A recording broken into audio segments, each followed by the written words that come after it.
Hello guys, welcome back to my channel. আজকে আমি Saint বোটানিকা থেকে একটা অর্ডার দিয়েছিলাম, সেটা আজকে ডেলিভারি হয়েছে। এবার দেখুন কি আছে। এটা আমি 199 রুপিসে পেয়েছি। আসল দাম হলো 665 রুপিস। কম্বো একটা কিট, সেটা আপনাদেরকে বলবো না, খোলার পরেই আপনাদেরকে আমি জানাবো, আপনারা বুঝে নেবেন কি দিয়েছি।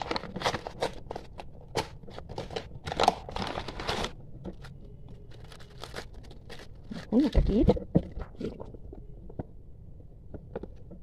সেন্ট বোটানিকা থেকে। এটা আমি গিফট কার্ড পেয়েছি একটা। এটা একটা, এই যে ওয়াও, এটা ছোট্ট একটা বডি ওয়াশ দিয়েছে, গোজি বেরির বডি ওয়াশ, গোজি বেরি। এটা হলো একটা, এগুলো আমার 1 রুপিসে ছিল, কিন্তু হচ্ছে আমার ডেলিভারি চার্জ, আমার মেম্বারশিপ কার্ড ছিল না বলে আমি 199 পেয়েছি, নাহলে আমি 1 রুপিসে পেতাম এটা পুরোটাই কিট। আর এটা হলো গোজি বেবি ফেস ওয়াশ, আর এটা হলো গোজি বেবি ডে ক্রিম। কি সুন্দর, ভালো লেগেছে। এই যে দেখে নিন। Thank you ST Botanica for the offer.